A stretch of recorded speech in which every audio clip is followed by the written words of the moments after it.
감사합니다. 오늘 말씀 함께 보겠습니다. 마태복음 6장 11절과 12절 말씀입니다.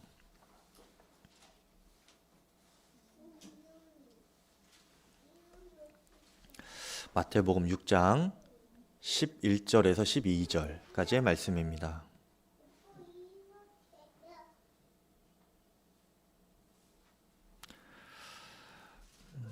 두 절 말씀인데요. 함께 읽겠습니다. 오늘 우리에게 필요할 양식을 내려주시고 우리가 우리에게 죄 지은 사람을 사하여 준 것 같이 우리 죄를 사하여 주시옵고. 아멘. 하나님의 말씀입니다. 지난주까지 우리가 주기도문 내용 봤는데요. 하늘에 계신 우리 아버지, 이름이 거룩히 여김을 받으시오며 아버지의 나라가 오게 하시며 아버지의 뜻이 하늘에서와 같이 땅에서도 이루어지게 하소서. 이 말씀을 나누었습니다. 여기까지는 우리가 하나님의 이름을 높이고 또 하나님의 나라와 그 뜻이 이루어지기 위하여서 우리가 기도한 것이라면, 이제 오늘 내용은 우리 자신을 위한 기도입니다. 그 기도가 먼저는 오늘 우리에게 일용할 양식을 주시옵고입니다. 어찌 보면 조금은 세속적이고 또 사소한 기도인 것 같지만, 예수님께서 우리에게 너희 자신을 위하여 기도해라 하실 때 이 기도를 가장 먼저 하게 하신 이유가 있습니다. 그것은 하나님을 우리가 절대적으로 의지하며 살아야 한다라는 것을 이 기도를 통하여서 알려주고 싶으시기 때문입니다. 두 가지 우리가 하나님을 의존해야 되는데요. 하나는 육체적인 필요를 주님께 의존을 해야 되는 것이고, 또 하나는 영적인 측면에서 주님을 의지해야 하는 것입니다. 일용할 양식이다라고 하는 것은 쉽게 표현하면요, 그날 먹을 만큼의 양식이라는 뜻입니다. 하나님 우리에게 그날 먹을 만큼의 양식을 주십시오, 이렇게 기도하려는 거예요. 성경에서 이 그날 먹을 양식의 이미지가 가장 먼저 떠오르는 이미지가 무엇인가요? 만나죠. 만나. 출애굽기 말씀에 만나입니다. 만나는 그날 내려주시고 그날 것만 이렇게 챙겨야 돼요. 다음 날 것까지 챙겨봤자 그것은 다 썩어 없어집니다. 그렇죠.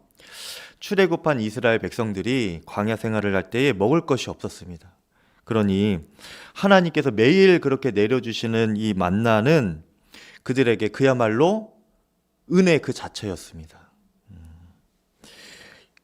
그들에게 이 만나의 은혜는 있으면 좋고 없으면 어쩔 수 없고 이런 차원의 것이 아니었어요. 육체의 생명을 유지하려면 이 매일 주시는 하나님의 만나가 꼭 필요했던 것이죠. 그래서 이스라엘 백성들은 이 40년 동안 광야를 떠돌면서 배운 것이 있었는데, 하나님의 은혜가 없으면 우리가 생명을 유지할 수 없구나, 이것을 알게 되었던 것입니다. 하나님은 그렇게 만나를 통하여서 그들에게 절대적으로 하나님을 의지해야 그들이 살 수 있다, 이것을 가르쳐주고 싶으셨던 것이죠. 그것이 매일 내려지는 만나의 은혜였습니다. 그래서 그 은혜를 깊이 깨달은 사람은, 이 만나의 영성을 가진 사람은요, 내가 잘해서 아주 자연스럽고 당연하게 오늘 하루가 주어지는 것이라는 생각을 안 합니다. 나에게 이렇게 먹을 것이 있다는 것이 아주 자연스럽고 당연하게 나에게 주어지는 것이라고 생각하지를 않아요. 하나님께서 매일 베푸시는 그 성실하신 은혜가 아니면 내가 이것을 누릴 수가 없구나, 이것을 알게 되는 것입니다. 출애굽기 16장 21절에 그 만나가 이렇게 내렸다고 해요. 무리가 아침마다 각 사람은 먹을 만큼만 거두었고 라고 했어요. 아침마다 먹을 만큼만 거두었고.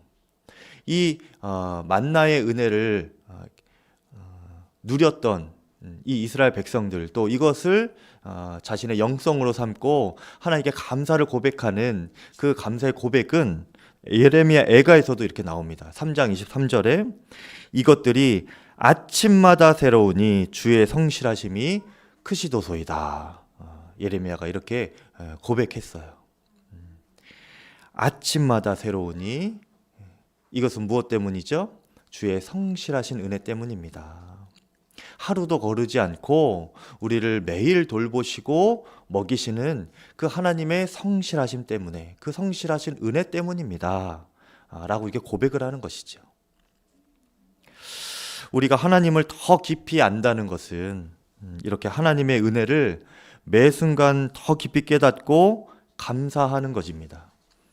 나에게 있는 것이 내가 노력해서 내가 이렇게 누리는 것이지 이것이 아니고요. 하나님께서 주시지 않으면 누릴 수 없는 것이구나. 이것을 더 깊이 깨달아 아는 거예요. 인생을 살아가고 여러 삶의 경험들과 신앙들이 쌓이면서 우리는 오늘 하루가 주어진 것이 얼마나 감사한 일인지, 또 하나님의 은혜인지 고백하게 되는 건 아닙니까? 젊을 때는 몰라요. 저도 아직 다 모를 수 있습니다. 그런데 여기 계신 우리 권사님들, 또 장로님, 다 그런 주님의 은혜를 고백하시죠? 네. 하루하루가 주어진 것이, 오늘 하루 눈 떠서 이렇게 아침부터 저녁까지 잘 걸어 다닐 수 있는 것도 참 주님의 은혜이다. 이것을 고백하는 것 아닙니까? 제가 몇 년 전에 허리를 다치고 또 최근에도 여기 양평교회 부임에서도 허리가 한번 이렇게 나가서 못 움직일 지경이 있었습니다. 토요일에 교육관 공사를 이제 하면서 저 장의자를 같이 이렇게 나르다가 허리를 삐끗한 거예요. 그러더니 이제 그날 오후부터 움직이기가 어렵더니 저녁부터는 이게 아예 움직이질 못하는 겁니다. 그래서 일찍 밥을 먹고 잠을 자고 나면은 조금 괜찮아질까 해서 이제 일찍 잠을 잤는데 새벽에 깼어요. 새벽에 깨서 조금씩 움직여 보려고 했는데 아예 안 움직이는 겁니다, 몸이. 근데 이게 주일이잖아요. 이제 토요일에 다쳤으니까 주일. 이 예배를 인도해야 되는데 이게 일어나지를 않는 거예요. 일어나야 하는데. 그래서 저 스스로는 이게 어려워서 아내에게 좀 이렇게 잡아달라, 일어나게 좀 이렇게 부축을 해달라 했는데 그래도 못 일어나겠는 거예요. 근데 제가 그 순간에 그냥 주일 예배 인도하는 거를 포기해야 되나 이런 마음까지 들더라고요. 그래도 이제 주님께 제가 순간 또 기도하면서 주님, 예배를 인도할 만큼의 힘만이라도 주십시오. 그렇게 주님께서 좀 도와주십시오. 그렇게 기도하고 아내 붙잡고 이렇게 일어서는데 갑자기 온몸에 식은땀이 비 오듯이 이렇게 쏟아지는 거예요, 등이. 그리고 막 헛구역질이 나고 굉장히 이게 좀 몸이 갑자기 이렇게 무리스러웠나 봐요. 그렇게 어떻게 해서 일어났습니다. 그렇게 하고 씻고 좀 준비하다가 눕지는 못하고, 누우면 이제 못 일어나니까 그렇게 아침까지 기다렸다가 예배를 인도했는데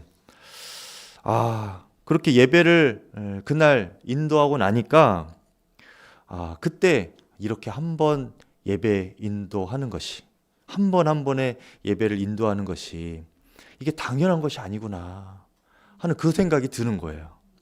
얼마나 주님께서 저를 돌보시고 지켜주시기 때문에 매 예배를 섬기고 또 말씀을 준비할 수 있고 하는 것이라는 것을 깊이 깨닫게 되는 거예요. 여러분, 우리의 모든 삶이 사실은 다 그렇습니다. 주님의 은혜가 아니면은 우리가 지금 이렇게 숨조차 쉴 수가 없는 거예요. 그런데 참 어리석게도 이런 매일 또 매 순간에 감사가 일어나게 되는 것은 참 어리석게도 우리에게 어떤 큰 어려움이 닥쳤을 때, 그렇죠, 광야를 지난 것 같은 그런 아픔이 또 괴로움이 고난의 시간이 있을 때 비로소 우리가 주님의 은혜를 깨닫고 감사를 고백하게 된다는 것입니다. 이것이 참 어리석은 것이죠. 평소에 평안하고 건강하고 또 쌓아놓은 재물이 있고 또 안락함이 있기라도 한다면, 또 나에게 어떤 주어진 안정된 자리가 있기라도 한다면 그것을 내세우느라고 우리는 금세 간절함과 하나님을 향한 감사로 기도하는 마음이 사라져 버리게 됩니다. 그래서 하나님은 광야에서 이스라엘 백성들을 만나로 훈련하실 때에 만나를 쌓아놓지 못하도록 했어요. 저장해 두지 못하도록 했습니다. 그것을 의지하느라 하나님 의지하지 못하는 것을 경계하시면서 그날의 만나로 그날을 살아가게 하신 것이죠. 그래서 오늘도 주의 은혜로 살았습니다. 또 내일도 주님께서 은혜를 주셔야 제가 살겠습니다. 이것을 고백하도록 훈련시키신 것이죠. 쌓아놓으면 하나님을 의지하지 않게 되기 때문입니다. 그런데 이것은 단순히 그냥 우리에게 물질을 쌓아놓지 마십시오, 이렇게 육신적인 차원의 이야기만 하는 것이 아닙니다. 물질이 많이 쌓여줘도 됩니다. 사실은 많이 저축해도 돼요. 웨슬리 목사님께서 할 수 있는 한 많이 저축해라, 그리고 할 수 있는 한 주의 뜻대로 잘 써라, 이렇게 말씀을 하셨어요. 여러분, 중요한 것은 무엇이냐? 우리가 우리의 마음으로 무엇을 의지하고 있느냐 하는 그런 영적인 부분입니다. 여러분, 조금만 생각해 보면 우리가 진정으로 무엇을 의지해야 할지 우리가 금방 깨닫게 돼요.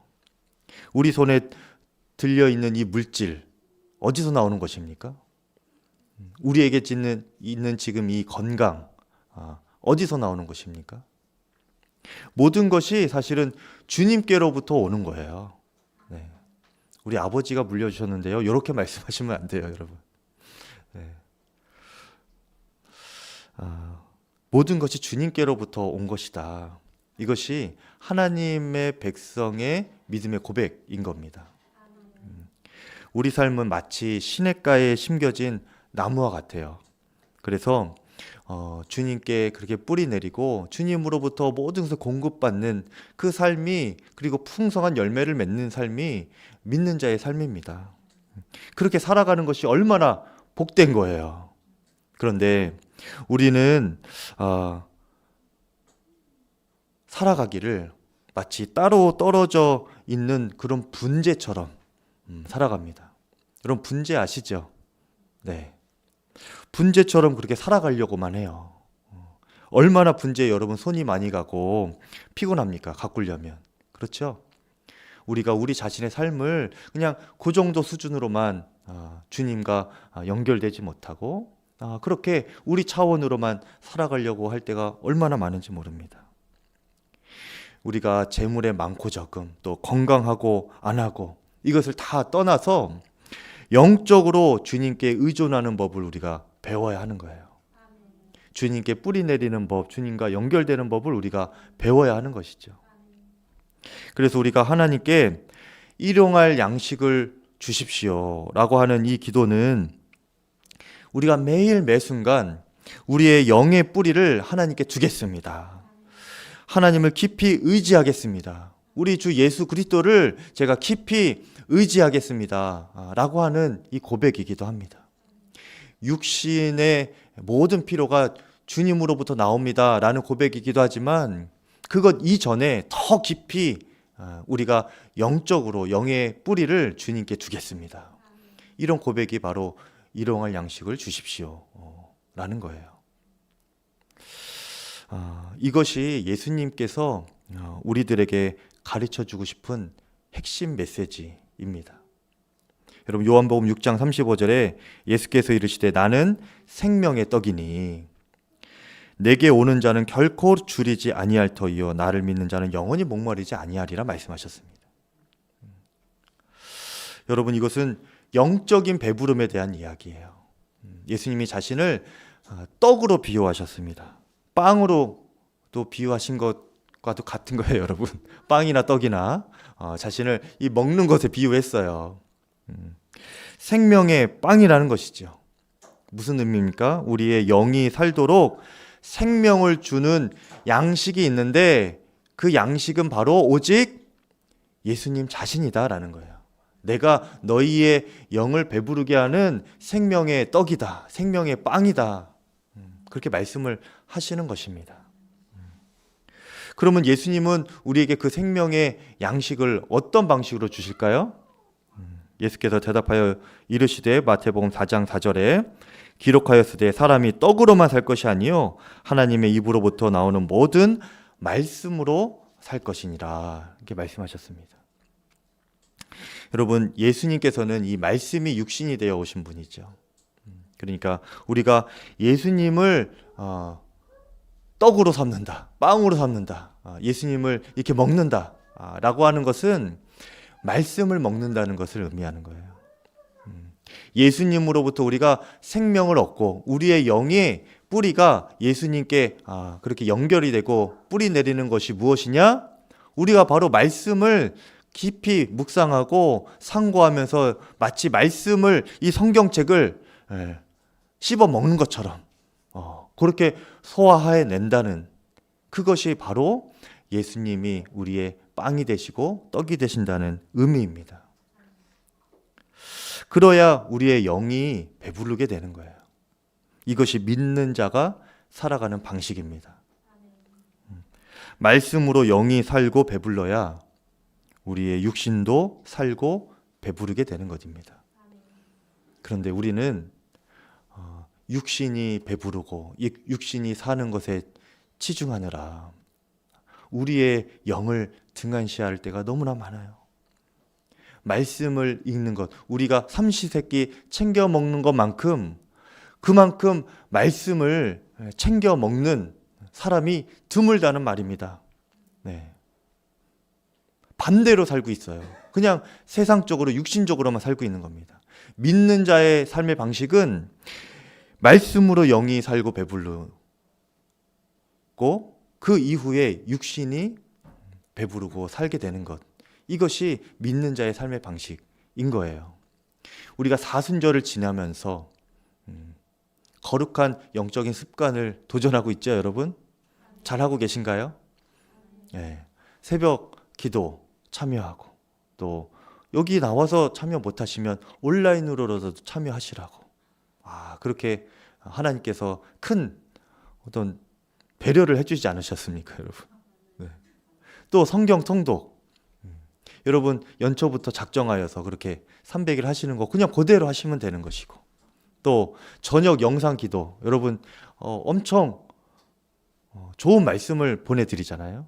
그냥 듣고만 있어도 은혜가 됩니다. 사실은 그 말씀들은 그 말씀 듣고 정말 주님 주신 마음 이렇게 한 줄 기도로 작성해보고, 여러분 이렇게 우리가 말씀을 먹고 마시는 그런 말씀으로 살아내는 그런 삶이 우리에게 굉장히 필요합니다.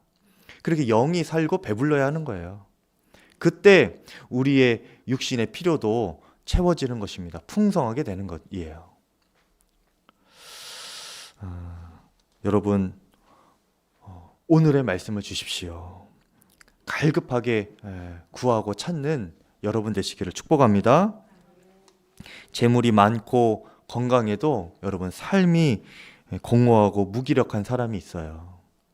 모든 것이 다 갖추어져도 안정된 직장이 있어도 우리의 삶이 무기력한 사람이 있는가 하면 가난하고 불편해도 삶이 충만하고 활력이 있는 사람이 있습니다. 무슨 차이겠습니까? 그 영이 어떠한가의 차이입니다. 그 영이 일용할 양식을 먹고 있는가 아닌가, 영이 배부른가 아닌가, 이것이 육의 삶을 결정하는 것이라는 것입니다. 여러분 말씀에 일용할 양식을 하나님 저에게 주십시오, 이렇게 간구하는 여러분 되시길 바랍니다. 그렇게 사람에게 하나님께서 영적이고 육적인 풍성한 삶을 허락해 주실 것으로 믿습니다. 이것이 바로 형통인 거예요. 여호수아 1장 8절에 이 율법책을 내 입에서 떠나게 하지 말고 주의하러 그것을 묵상하여 그 안에 기록된 대로 다 지켜 행하라. 무엇입니까? 말씀으로 그 영이 배부르라는 겁니다. 말씀으로 그 영을 먼저 채우라는 겁니다. 담대해지라. 믿음으로 굳게 서라. 하나님이 함께 계심을 말씀을 통하여 알아라. 그리하면 내 길이 평탄하게 될 것이며 내가 형통하리라. 너의 영이 먼저 살고 주님 안에 강건해져야 하나님 함께 계심을 알고 연결이 되어 있어야 너의 육적인 삶이 평탄하고 형통한 것이다. 약속하신 것입니다. 이 약속의 말씀이 우리 자신에게도 그대로 이루어지기를 축복합니다. 하지만 우리가 그렇게 아무리 말씀을 읽음으로 은혜를 충분히 공급받고 또 영적으로 풍족하게 살고 싶은 마음이 많아도 그런 노력을 아무리 해도 그것을 가로막는 것이 있습니다. 방해하는 것이 있어요. 그것이 뭐냐? 바로 죄입니다. 죄. 죄가 가로막고 있으면 하나님께로부터 공급되는 이 은혜들, 또 영적인 배부름을 주는 그런 말씀의 은혜들 다 끊어지는 거예요. 공급받는 통로가 막히게 되는 것입니다. 하나님과의 관계가 궁극적으로는 끊어지게 되는 것이고요.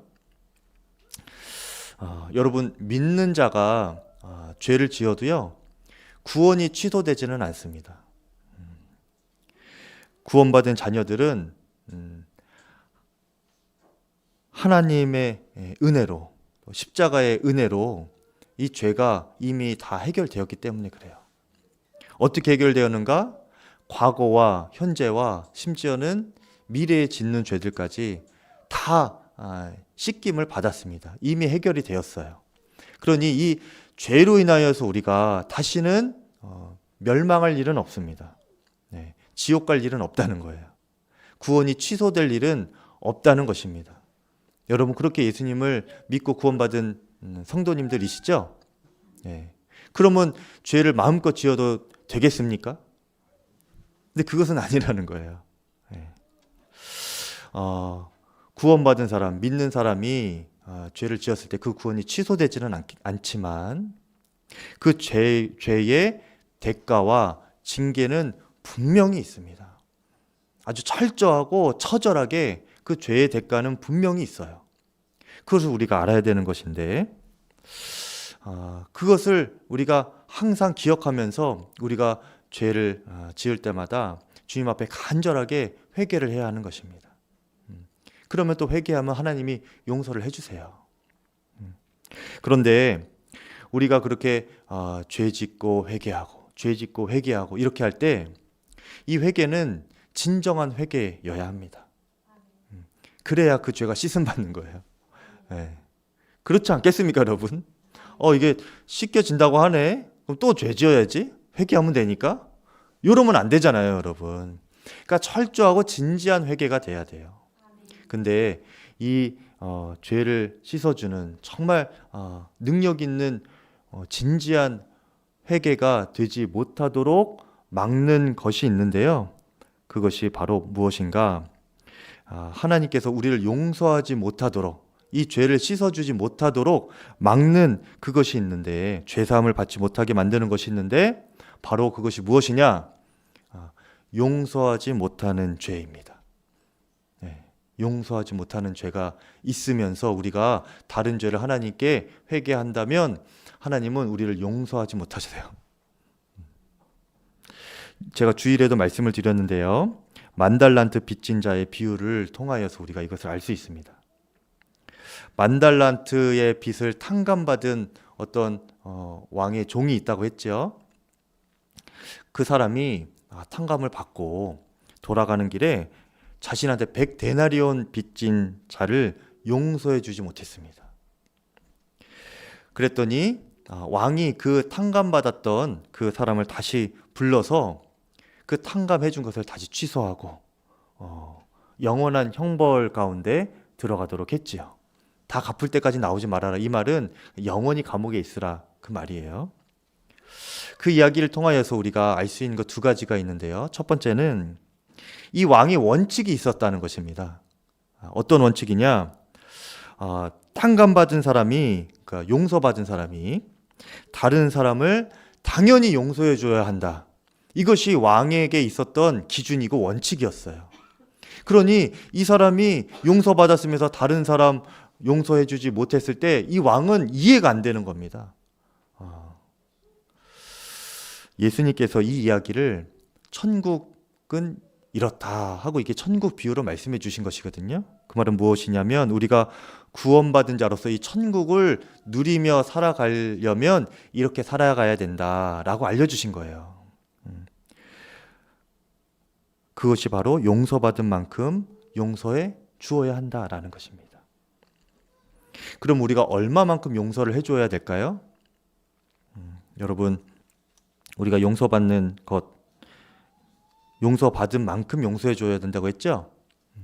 우리가 용서받은 것을 따져보면 됩니다.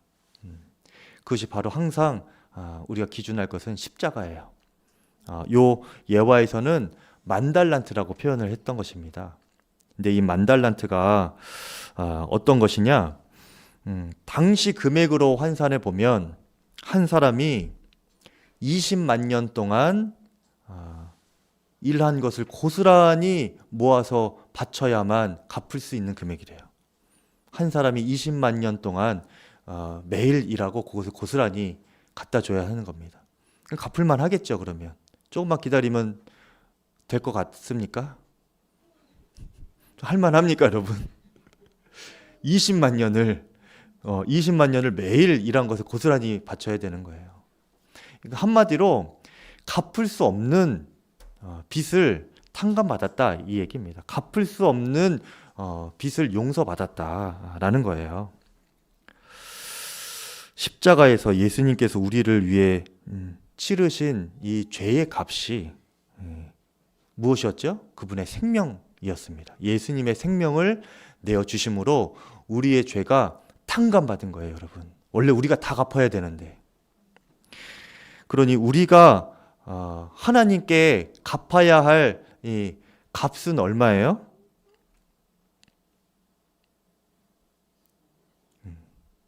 사실 우리가 갚을 수 있는 것이 아닙니다.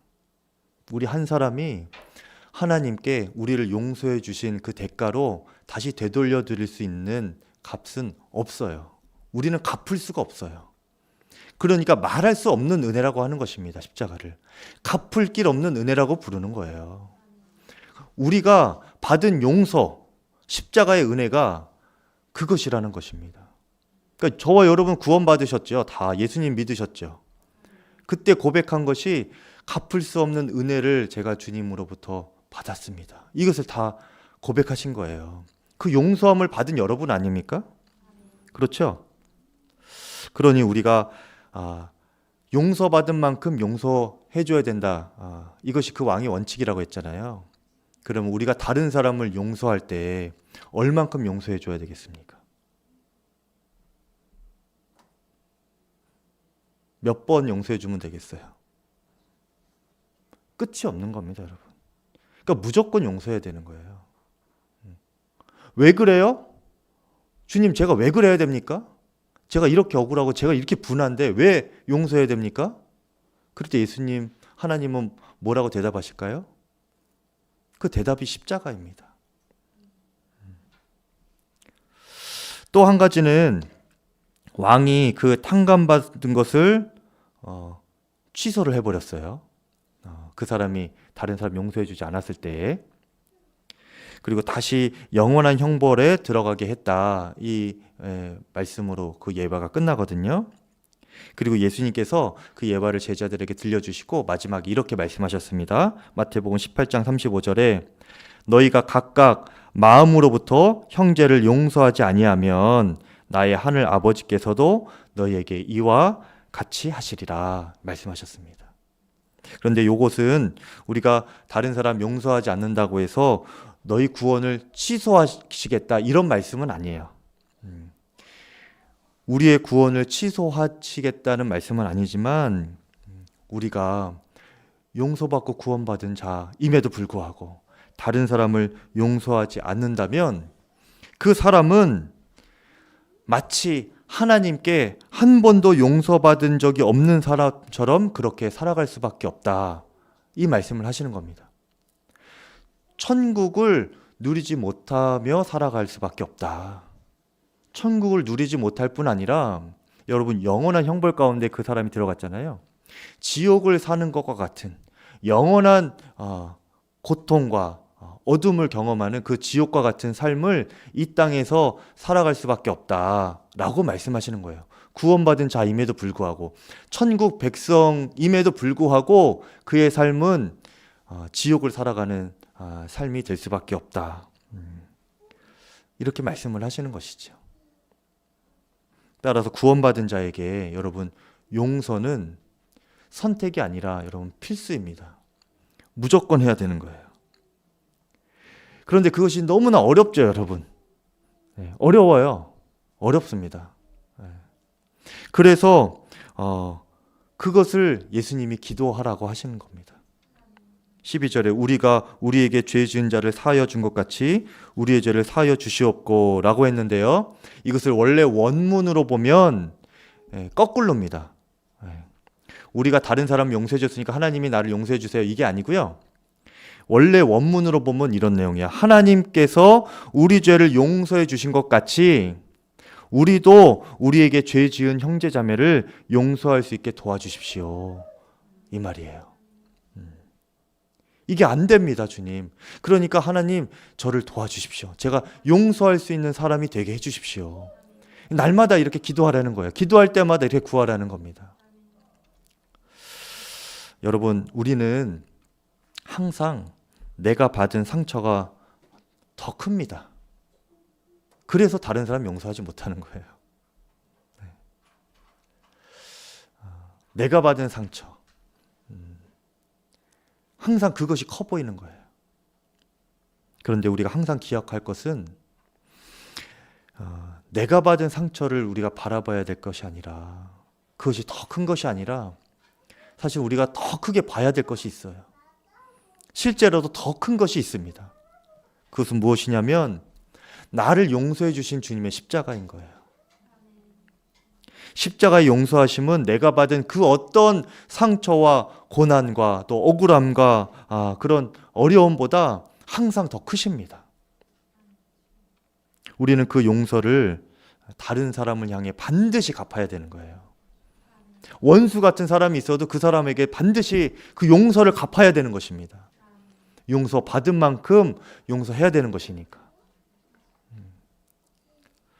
그래야 천국을 살아가게 되는 거예요. 그래서 주님이 우리에게 이 기도를 하라고 하신 것입니다. 오늘 기도할 때 그 놀라운 십자가 용서와 사랑을 더 깊이 깨닫는 여러분 되시기를 바랍니다. 그래서 더 이상 지옥이 아니라 지옥 같은 삶이 아니라 정말 주님 안에서 천국을 살아가시는 저와 여러분 되시기를 축복합니다. 다른 사람 미워하고 시기하고 질투하고 그래봤자 삶에 무슨 낙이 있습니까, 여러분? 하나님이 그러라고 구원해 주신 것 아니잖아요. 여러분, 우리에게 하나님께서 예수님께서 천국을 주시려고 이 주기도문을 주시는 겁니다. 여러분 꼭 기억하시고 또 이것저것 다 기억 안 나실 때는 여러분 십자가를 바라보세요. 갚을 수 없는 주님의 사랑과 용서를 내가 받은 것이구나. 그러면 다 씻겨 내려갑니다, 여러분. 다 해결이 되는 거예요. 그때부터 마음에 평안이 찾아오는 겁니다. 그렇게 기도하실 수 있기를 바랍니다.